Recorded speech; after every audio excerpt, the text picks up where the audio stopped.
No warm-up talk, no motivational speech, just 6 minutes of work.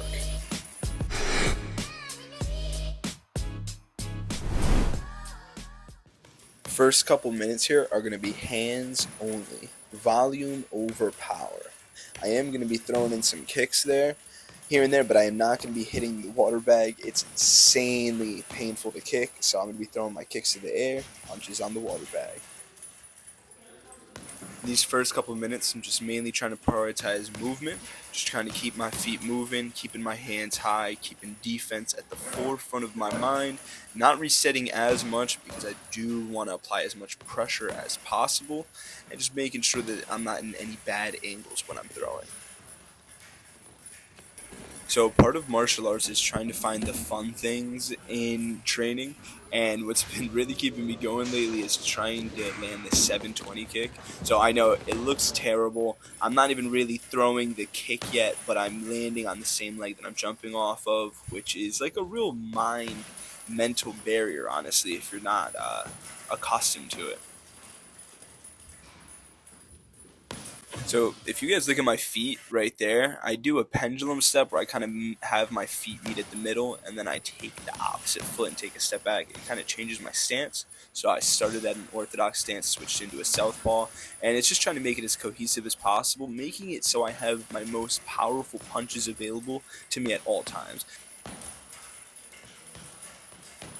So if I'm in my orthodox stance, but I'm in close, can't land a power shot, I'm going to switch to my southpaw stance and be able to use a different and maybe better angle. So that's the whole point of trying to have a cohesive martial arts background.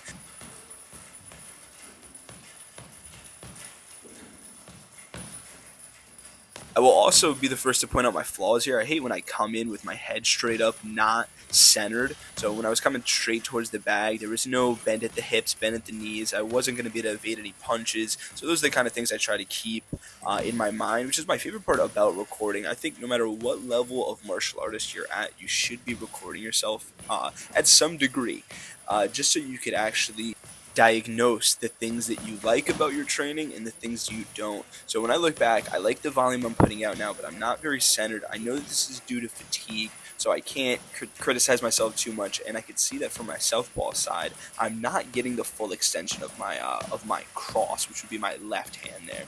My right hook gets a lot of power from my right leg, but my left leg, it seems like I don't have the confidence to push off of it to get full leverage.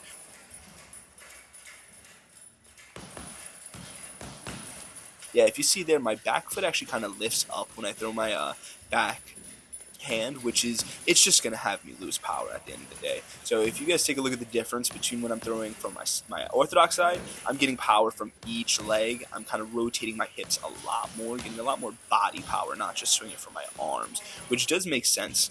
I'm just not as comfortable throwing from that southpaw side yet, so it makes sense that my body isn't completely natural with turning the hips over.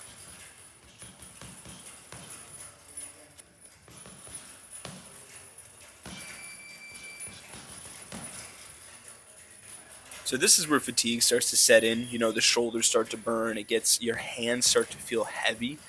This is not a predicament that any boxer or fighter wants to feel. So this is one of my favorite parts about training, is getting to this point where I know a lot of people are going to quit or put their hands down, or their fatigue is going to outweigh their technique, and I get to really capitalize on those moments.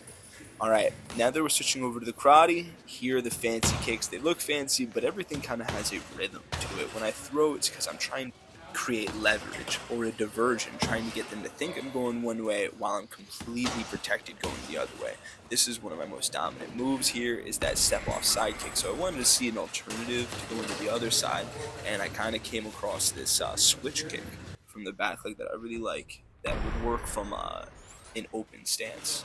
So this is me more just practicing being super flexible and comfortable moving off of one leg, because that's a lot of what Taekwondo is.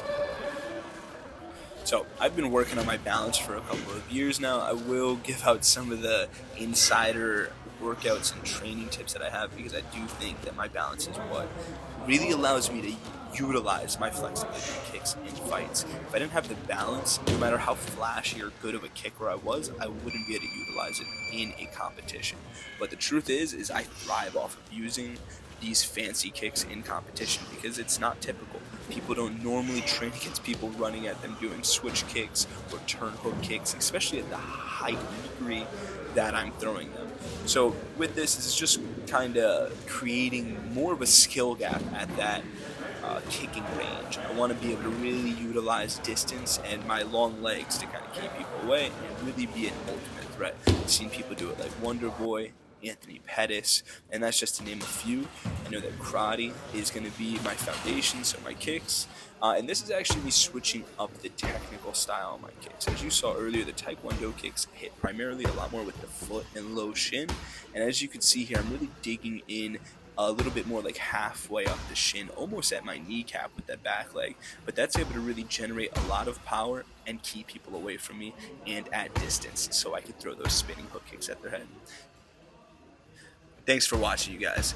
It's been a pleasure.